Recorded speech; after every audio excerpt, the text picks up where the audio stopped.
Welcome, dear student. Welcome to our channel, Guide to Your Success Guide. আজকে আরেকটি ভূগোলের গুরুত্বপূর্ণ তথ্য ক্লাস নিয়ে চলে এসেছি। ক্লাসটি জানোই তোমরা, দেখতে পেয়েছো, দক্ষিণ ভারতের নদ নদী। দক্ষিণ ভারতের যেসব নদ নদীগুলি আছে সেগুলি দিয়ে গুরুত্বপূর্ণ তথ্য, যেগুলি তোমাদের পরীক্ষায় আসার মতো তথ্য, সেগুলি কিন্তু নিয়ে এসেছি। খুব শর্ট করে নিয়ে এসেছি, খুব বেশি তথ্য নাই, ঠিক আছে, যেগুলো একদম খুবই ইম্পর্টেন্ট, পরীক্ষায় পড়বে।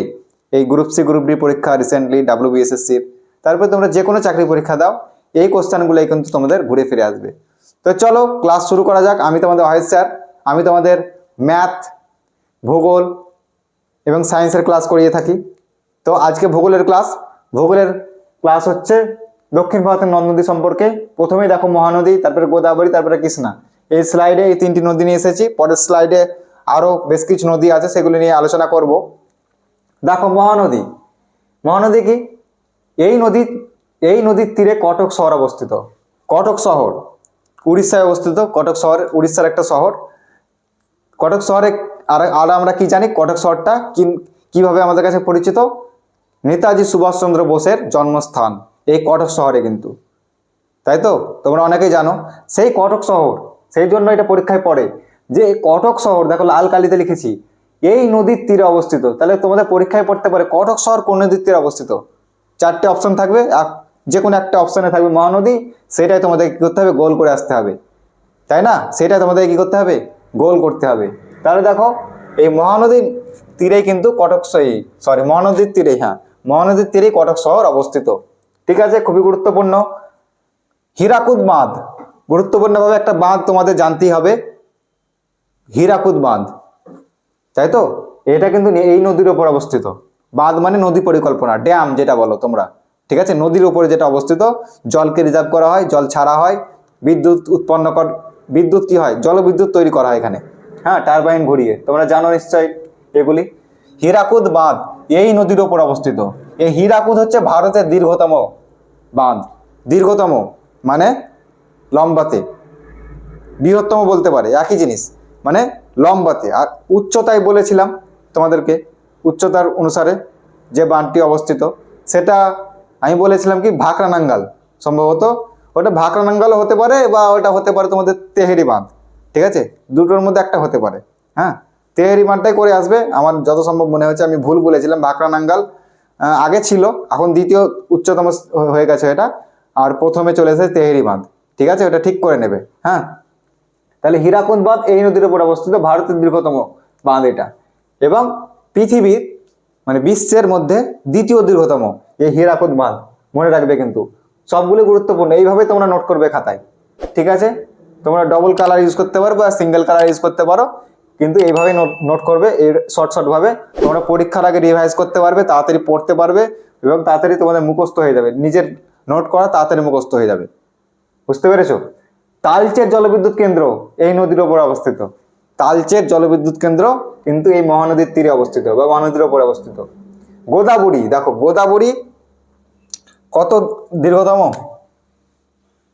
1456 কিলোমিটার প্রবাহিত হয়েছে ভারতের উপরে, এবং বঙ্গোপসাগরে পড়েছে, তাই তো? তাহলে গোদাবরী হচ্ছে 1456 কিলোমিটার দীর্ঘ নদী, যেটা কিন্তু ভারতের দ্বিতীয় দীর্ঘতম নদী। ভারতের প্রথম দীর্ঘতম নদী কি পড়িয়েছি আমি? গঙ্গা নদী, গঙ্গা, ব্রহ্মপুত্র, তারপরে সিন্ধু নদী কিন্তু আমি পড়িয়েছি উত্তর ভারতের। এইসব নদী, গুরুত্বপূর্ণ নদী, আমি কিন্তু ক্লাস দিয়েছি। তোমরা অনেকেই দেখেছো, যারা দেখোনি অবশ্যই দেখে নেবে ক্লাসগুলি। হ্যাঁ, খুব গুরুত্বপূর্ণ ক্লাস দিয়েছি। তাহলে 1456 কিলোমিটার লম্বা এই গোদাবরী, ভারতের দ্বিতীয় দীর্ঘতম নদী। হ্যাঁ, ওটা লিখিনি, তোমরা লিখে নিতে পারো। দক্ষিণ ভারতের দীর্ঘতম নদী কিন্তু এটা খুবই ইম্পর্টেন্ট। দক্ষিণ ভারতের দীর্ঘতম নদীর নাম কি? এইটা হচ্ছে দক্ষিণ ভারতের দীর্ঘতম নদী। সেই জন্য একে কি বলা হয়? দক্ষিণ ভারতের গঙ্গা বলা হয়। দক্ষিণ ভারতের গঙ্গা কাকে বলা হয়? এই গোদাবরীকে বলা হয় দক্ষিণ ভারতের কি? গঙ্গা। এটা খুব গুরুত্বপূর্ণ, এটাও গুরুত্বপূর্ণ, কিন্তু লিখে নেবে, সবই লিখে নেবে, কিন্তু এগুলো ভালো করে একদম মনে রাখবে মাথায়, এগুলো যেমন না ভুলে যাও। দক্ষিণ ভারতের দীর্ঘতম নদী, এবং সেই জন্য একে বলা হয় দক্ষিণ ভারতের গঙ্গা বলা হয় এই গোদাবরীকে। হ্যাঁ, এর উপনদী আছে, এই চারটে উপনদী মনে রাখবে ভালো করে: ইন্দ্রাবতী, শবরী, ওয়েনগঙ্গা, পেনগঙ্গা। এগুলো হচ্ছে এই গোদাবরীর প্রধান প্রধান উপনদী। ঠিক আছে, গোদাবরী নদীর প্রধান প্রধান উপনদী আরও আছে, অত তোমরা মনে রাখতে পারবে না। এই চারটে মনে রাখবে, ইন্দ্রাবতী, শবরী, ওয়েনগঙ্গা, পেনগঙ্গা। ঠিক আছে, কৃষ্ণা নদী, কৃষ্ণা নাগার্জুন বাঁধ অবস্থিত। এই কৃষ্ণা নদীর উপরে কি অবস্থিত? নাগার্জুন বাঁধ অবস্থিত। বুঝতে পেরেছো? এবং এর যে বদ্বীপ আছে, কৃষ্ণা নদীর বদ্বীপ আছে, গঙ্গার যেমন বদ্বীপ আছে, কৃষ্ণারও বদ্বীপ আছে। যেসব নদী তোমার বঙ্গোপসাগরে এসে পড়েছে, প্রায় সব নদীরই বদ্বীপ তৈরি হয়। ঠিক আছে, তো কৃষ্ণা নদীর বদ্বীপ পাখির পায়ের মতো। পাখির পা যেমন 3টে পা এরকম ভাবে থাকে না, পাখির পা, সেই পাখির পায়ের মতো কিন্তু। হ্যাঁ, আর কয়না বাঁধ, এই বদ্বীপ যদি না বুঝতে পারে তোমাদেরকে বলে দিই, বদ্বীপ অনেকে জানো বা অনেকে জানো না। বদ্বীপ ত্রিভুজ আকৃতি, এই নদী প্রবাহিত হচ্ছে এইভাবে। হ্যাঁ, মোহনাতে কি হয়, সমুদ্রে এসে মিশছে যেখানে, সেখানে ওই নদীর গতি খুবই কমে যায়। হ্যাঁ, এবং যেগুলি পলি মাটি বয়ে নিয়ে আসে জমা হয় এরকমভাবে। হ্যাঁ, এরকমভাবে জমা হতে থাকে, এরকমভাবে ত্রিভুজ আকৃতি বা বয়ের মতো। দেখো বাংলার বয়ের মতো কিন্তু এরকমভাবে, দেখো বয়ের মতো কিন্তু সৃষ্টি হয় বাঁধ, দ্বীপ। চারিদিকে জল, আমি তো পড়িয়েছি, চারিদিকে জল এবং মধ্যে এই স্থলভাগ, সেই জন্য একটি দ্বীপ বলা হয়। এবং বয়ের আকৃতির বলে, বা ত্রিভুজ আকৃতি বা বয় আকৃতি বলতে পারো, সেই জন্য বদ্বীপ বলা হয়। তাহলে বদ্বীপ বুঝতে পেরেছো? আর এই কৃষ্ণা নদী বদ্বীপ দেখতে কিরকম হয়? পাখির পায়ের মতো। ঠিক আছে, পাখির পায়ের মতো দেখতে। কয়না বাঁধের জন্য বিখ্যাত কিন্তু। কৃষ্ণা নদীর একটি উপনদী আছে, খুবই ছোট উপনদী, যেটা কয়না, উপনদীটির নামও কয়না। সেই কয়না নদীর ওপরে একটা বাঁধ ছিল। বাঁধটা না বড় না দীর্ঘতম না কিছুই, কিন্তু ওখানে একটা ঘটনা ঘটেছিল, সেই জন্য কিন্তু বিখ্যাত হয়ে গেছে কয়না বাঁধ। হ্যাঁ, সেই কয়না বাঁধের জন্য বিখ্যাত এই কৃষ্ণা নদী। কৃষ্ণা নদীর উপনদীর উপরে অবস্থিত কয়না উপনদী। সেই কয়না উপনদীর উপরে বাঁধ দেওয়া হয়েছিল, সেই জন্য কয়না বাঁধ।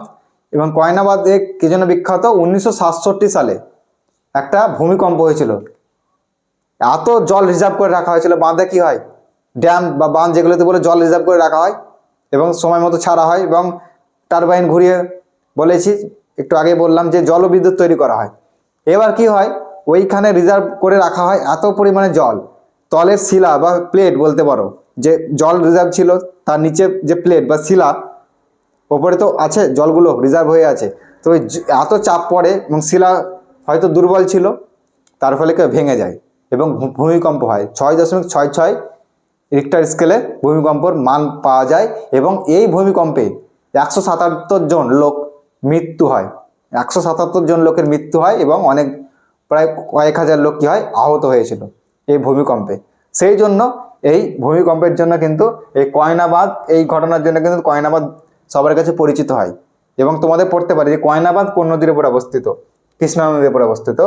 কয়না উপনদী কার উপনদী? কৃষ্ণার উপনদী। ঠিক আছে, তো এইগুলি তোমরা কি করে নাও, নোট করে নাও ভালোভাবে। আমি সরে যাচ্ছি, বা স্ক্রিনশট করে নিতে পারো, তারপরে স্লাইডে আসবো। চলো, ক্লাসের পরবর্তী স্লাইড নিয়ে চলে এসেছি তোমাদের সামনে। আমাদের ক্লাসের আজকের পরবর্তী পার্ট। দেখো কি কি নদী আছে। কাবেরী নদী। কাবেরী নদী, আগে কি নদী পড়ালাম? 3টি নদী পড়িয়েছি আগের স্লাইডে, মহানদী, গোদাবরী, কৃষ্ণা। এগুলো সবই কিন্তু পূর্ববাহিনী নদী, মানে পূর্ব দিকে প্রবাহিত হয়েছে। তাহলে পূর্ব দিকে কোন সাগর আছে? আমি আগেই ম্যাপ দেখেছি তোমাদেরকে, ম্যাপ সম্বন্ধে আগেকার যে পূর্ববর্তী ক্লাসগুলি দেখলেই বুঝতে পারবে যে ভারত, এটা যদি ভারত হয়, পূর্ব দিকে আছে বঙ্গোপসাগর, আর পশ্চিম দিকে আছে আমাদের আরব সাগর। তো এই সব নদীগুলি সব বঙ্গোপসাগরে এসে পড়েছে, বা বঙ্গোপসাগরে এসে মোহনা সৃষ্টি করেছে। তো এটারও দেখো বদ্বীপ আছে। হ্যাঁ, তো কাবেরী নদী কি করেছে? শিব সমুদ্রম জলপ্রপাত অবস্থিত। কাবেরী নদীর ওপর কি জলপ্রপাত, মানে কি ওয়াটারফল বলে, ইংরেজিতে কি বলা হয়? ওয়াটারফল বলা হয়। তাহলে এই কাবেরী নদীর ওপর কি আছে? এই শিব সমুদ্রম জলপ্রপাত, স্যার। ঠিক আছে, ওয়াটারফল, শিব সমুদ্রম ওয়াটারফলটা কিন্তু অবস্থিত এই কাবেরী নদীর ওপর। ঠিক আছে, একে কি বলা হয়? দক্ষিণের গঙ্গা বলা হয়। একে কি বলা হয়? দক্ষিণের গঙ্গা বলা হয়। কাবেরী নদীকে কি বলা হয়? স্যার, দক্ষিণের গঙ্গা বলা হয়। তাহলে স্যার বলবেন, একটু আগে আপনি বললেন স্যার মহানদী বলছে, বা গোদাবরীকে দক্ষিণ ভারতের গঙ্গা বলা হয় বলেছিলাম। ওইটা কি আকৃতির দিক থেকে, কিন্তু যেহেতু গঙ্গা নদী আমাদের ভারতের দীর্ঘতম নদী, গতিপথের বিচারে। তো দীর্ঘতম নদী, তো গঙ্গা নদী দীর্ঘতম নদী হওয়ার ফলে কি হয়, এটা উত্তর ভারতে অবস্থিত। এবং গোদাবরী যেটা ছিল, গোদাবরীটা কি ছিল, দক্ষিণ ভারতের মধ্যে একটা দীর্ঘতম নদী বা ভারতের দ্বিতীয় দীর্ঘতম নদী বলেছিলাম। তো সেই জন্য গোদাবরীকে আকৃতি দিক থেকে বা দীর্ঘতম অনুসারে ওইটাকে কি বলা হয়, গোদাবরীকে দক্ষিণ ভারতের গঙ্গা বলা হয়। বুঝতে পেরেছ, দীর্ঘতা অনুসারে। কিন্তু এই যে কাবেরী নদী, কাবেরী নদী যেমন গঙ্গা যেমন পবিত্র হিন্দু ধর্মের অনুসারে, হ্যাঁ, গঙ্গা নদীকে হচ্ছে একটা পবিত্র নদী হিসেবে মানা হয়। গঙ্গার জল জানো কতটা পবিত্র, গঙ্গা স্নান করতে হয়। সেই জন্য এই কাবেরী যে নদী সেটা কিন্তু দক্ষিণ ভারতের ওই অতটাই পবিত্র নদী হিসাবে মানা হয়। গোদাবরীকে কিন্তু নাম অতটা পবিত্র হিসাবে মানা হয় না, বা পবিত্র নদী অতটা না গোদাবরী। দীর্ঘতম নদী অবশ্যই দক্ষিণ ভারতের, কিন্তু পবিত্র নদী কিন্তু অতটা না। পবিত্র নদী হচ্ছে এই দক্ষিণ ভারত, কাবেরী নদী। মানে দীর্ঘতম নয় অতটা, মানে খুব অতটা বড় নদী নয়, কিন্তু এটা কি বলতো দক্ষিণ মানে ভারতে এটাকে গঙ্গার মতো পবিত্র হিসাবে মানা হয়। ঠিক আছে, সেই জন্য এটাকে বলা হয় দক্ষিণের গঙ্গা, পবিত্রতা অনুসারে। এরকম পরীক্ষায় পড়তে পারে যে ধর্মীয় কারণে দক্ষিণের গঙ্গা কাকে বলা হয়, বা দক্ষিণ ভারতেরও গঙ্গা দিয়ে দিতে পারে পরীক্ষা হলে, বুঝতে পারলে, কনফিউজ করার জন্য। পবিত্রতা অনুসারে সেটা কি হবে, কাবেরী নদী হবে, কিন্তু দক্ষিণের গঙ্গা বলা হয়। বুঝতে পেরেছ। আর কাবেরী নদীর বদ্বীপ, বদ্বীপ তো বুঝিয়েছি আগে। তো কাবেরী নদীর বদ্বীপকে দক্ষিণ ভারতের শস্যাগার বলা হয়।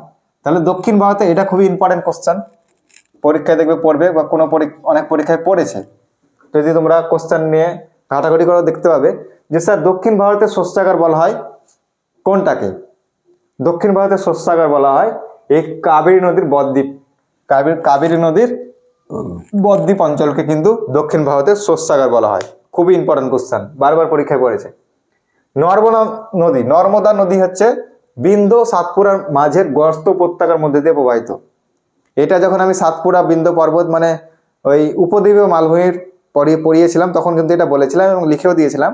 সেটা আবারও লিখে দিয়েছি আমি। বিন্ধ্য ও সাতপুরার মাঝে, বিন্ধ্য পর্বতমালা ও সাতপুরা পর্বতমালার মাঝে একটা ফাটল আছে। সেই ফাটলের মধ্যে দিয়ে যে নদী প্রবাহিত হয়েছে সেটা কিন্তু এই তোমার নর্মদা নদী, এই গস্ত উপত্যকার মধ্যে দিয়ে প্রবাহিত হয়েছে। ফাটল মানে গস্ত্র উপত্যকা, সেই গস্ত উপত্যকার মধ্যে দিয়ে প্রবাহিত হয়েছে এই নর্মদা নদী। কোনো বদ্বীপ নেই, ভালো করে খেয়াল করবে।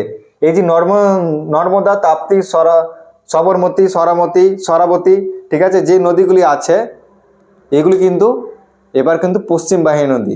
এই কাবেরী নদী পর্যন্ত যেটা পড়ালাম সেটা কিন্তু পূর্ব বাহিনী নদী ছিল, মানে পূর্ব দিকে প্রবাহিত হয়ে বঙ্গোপসাগরে পড়েছে। আর এবার নর্মদা, তাপ্তি, সবরমতী, দেখো সরাবতী, এই নদীগুলো কিন্তু কি হয়েছে, মাহি নদী আছে, ওগুলো কি হয়েছে তোমার পশ্চিম বাহিনী নদী, মানে পশ্চিম দিকে প্রবাহিত হয়ে আরব সাগরে পড়েছে। আর আরব সাগরে যে নদীগুলি পড়েছে সেগুলির কোনো বদ্বীপ হয় না। বুঝতে পেরেছো, কোনো বদ্বীপ সৃষ্টি করে না। সেই জন্য দেখো কোনো বদ্বীপ নেই, নর্মদা নদীর কোনো বদ্বীপ নেই। তোমাকে অপশানে কনসেপচুয়াল কোশ্চেন করতে পারে যে নিম্নলিখিত কোন নদীটির বদ্বীপ নেই। তোমাকে দিবে গোদাবরী, মহানদী, হ্যাঁ, নর্মদা আর কাবেরী দিয়ে দিল, কোন নদীর বদ্বীপ নেই। তোমাকে কি করতে হবে বলো তো, নেই এরকম কোশ্চেন আসছে, হ্যাঁ, তখন তোমাকে নর্মদা করতে হবে। অপশন নর্মদা না দিয়ে তাপ্তি দিতে পারে, হ্যাঁ, এই দুটোর মধ্যে একটা দেবে, তখন তোমাকে তাপ্তি করতে হবে। নর্মদা বা তাপ্তির মধ্যে একটা দিয়ে দেবে, তখন তোমাকে সেটা গোল করতে হবে। এই নদীর কিন্তু বদ্বীপ নেই। বুঝতে পেরেছো। আর ধোঁয়াদার জলপ্রপাত বা ওয়াটারফল এই নদীর উপর অবস্থিত, নর্মদা নদীর উপরে ধোঁয়াদার জলপ্রপাত অবস্থিত নর্মদার উপর। তাপ্তি নদী একটা ইম্পর্টেন্ট হচ্ছে সুরাট শহর। সুরাট বিখ্যাত শহর, গুজরাটের সুরাট শহর কিন্তু এই নদীর তীরে অবস্থিত। সুরাট শহর কি এই নদীর তীরে অবস্থিত, যেখানে বস্ত্রশিল্পের জন্য বিখ্যাত। আমরা জানি সুরাট ভারতের বস্ত্রশিল্পের জন্য বিখ্যাত, জামা কাপড়, ঠিক আছে, এগুলো বস্ত্র বলা হয়। তো এই বস্ত্রশিল্পের জন্য বিখ্যাত সুরাট শহর কিন্তু এই তাপ্তি নদীর তীরে অবস্থিত। দেখো কোনো বদ্বীপ নেই, এটা পশ্চিম বাহিনী নদী আরব সাগরে পড়েছে, সেই জন্য কোনো বদ্বীপ নেই। তারপরে আছে সবরমতী আশ্রম, যেটা গান্ধীজি তৈরি করেছিল, তাই তো। তো গান্ধীজির দেখো এখানে একটা নাম আছে, আহমেদাবাদ, আহমেদাবাদকে কি বলা হয় লিখে নিতে পারো তোমরা সাইডে। ভারতের ম্যানচেস্টার, ভারতের ম্যানচেস্টার বলা হয় কি আহমেদাবাদকে, আর দক্ষিণ ভারতের ম্যানচেস্টার কোয়েম্বাটুর। হ্যাঁ, ওটা লিখে নিতে পারো সাইডে। আহমেদাবাদ ভারতের ম্যানচেস্টার, ও গান্ধীনগর, গান্ধীনগর হচ্ছে গুজরাটের রাজধানী। গুজরাটের রাজধানী কি গান্ধীনগর। হ্যাঁ, সেই গান্ধীনগর এই নদীর তীরে অবস্থিত। দেখো সবরমতী আশ্রম গান্ধীজি তৈরি করেছিল, এরকম মনে রাখতে পারো যে সবরমতী নদীর তীরে গান্ধীনগর শহর এবং আহমেদাবাদ শহর অবস্থিত এই নদীর তীরে। ঠিক আছে, এবার দেখো ইম্পর্টেন্ট দুটি পয়েন্ট লিখে নেবে তোমরা। কুঞ্চিকল জলপ্রপাত বা কুঞ্চিকল ওয়াটারফল ভারতের উচ্চতম ওয়াটারফল, হাইয়েস্ট ওয়াটারফল কি হচ্ছে কুঞ্চিকল ওয়াটারফল, যেটা কি বরাহি নদীর উপর অবস্থিত। কোন নদীর উপর অবস্থিত যদি পরে তোমাদের পরীক্ষায় লিখবে, বরাহি, বরাহি নদীর উপর কিন্তু অবস্থিত এই কুঞ্চিকল জলপ্রপাত। স্যার কুঞ্চিকল জলপ্রপাত ভারতের উচ্চতম জলপ্রপাত, এটা পড়তে পারে। ভারতের উচ্চতম জলপ্রপাতের নাম কি কুঞ্চিকল জলপ্রপাত, সেটা কি বরাহি নদীর উপর অবস্থিত। এবং যোগ বা গেরসোপ্পা জলপ্রপাত, যেটা কি সরাবতী নদীর উপর অবস্থিত। যোগ বা গেরসোপ্পা জলপ্রপাত, ঠিক আছে, বা গান্ধী সাগর জলপ্রপাত কোথায় অবস্থিত, সরাবতী নদীর উপর অবস্থিত। এবং এটা কি ভারতের দ্বিতীয় উচ্চতম, এই যে যোগ বা গেরসোপ্পা জলপ্রপাত কি ভারতের দ্বিতীয় উচ্চতম জলপ্রপাত। এটা প্রথম ভারতের উচ্চতম জলপ্রপাত এটা, আর এটা দ্বিতীয়। যোগ বা গেরসোপ্পা জলপ্রপাত ভারতের দ্বিতীয় উচ্চতম জলপ্রপাত। আরেকটি সরি, এটা তোমরা নোট করে নাও, আরেকটি পয়েন্ট আমি বলে দিচ্ছি।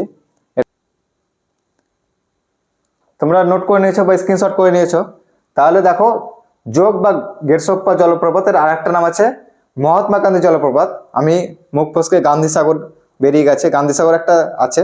তো যোগ বা গেরসোপ্পা জলপ্রপাত বা যাকে বলা হয় মহাত্মা গান্ধীর নামে মহাত্মা গান্ধী জলপ্রপাত, হ্যাঁ, যেটা সরাবতী নদীর উপর অবস্থিত, ভারতের দ্বিতীয় উচ্চতম জলপ্রপাত। আর একটি পয়েন্ট তোমরা নোট করে নেবে, এখানে জায়গা নেই। মাহি নদী, কি নদী এটা নোট করে নেবে। মাহি, মাহি কার নাম, মাহি মার রা হ্যাঁ, মাহি হচ্ছে মহাত্মা গান্ধী বলছি, মহেন্দ্র সিং ধোনি, ওইটাও মহান ক্রিকেটার আমাদের মাহি। তো এই মাহি হচ্ছে মহেন্দ্র সিং ধোনির ডাক নাম বলা হয় যাকে। তো মাহি নদী একটা আছে যেটা কি কর্কটক্রান্তি রেখা, যাকে ইংরেজিতে বলা হয় টপিক অফ ক্যান্সার। তো কর্কটক্রান্তি রেখাকে কি করেছে, দুবার অতিক্রম করেছে, দুবার অতিক্রম করেছে, এটা মনে রাখবে। মাহি নদী কর্কটক্রান্তি রেখাকে দুবার অতিক্রম করেছে, ওটা লিখে নেবে তোমরা। ঠিক আছে, তো আজকের ক্লাস এতদূর পর্যন্ত থাকবে।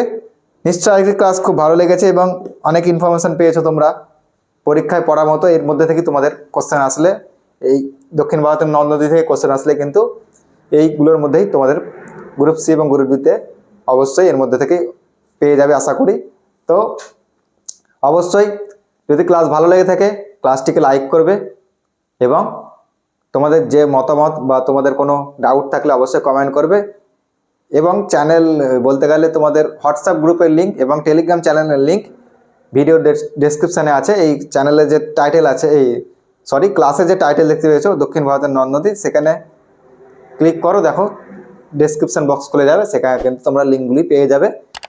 এবং চ্যানেলটিকে সাবস্ক্রাইব করে যদি মনে হয় যে এরকম ক্লাস আরও তোমাদের প্রয়োজন আছে বা ক্লাস করবে ভবিষ্যতে, অবশ্যই চ্যানেলটিকে সাবস্ক্রাইব করো এবং আমাদের পাশে থাকো।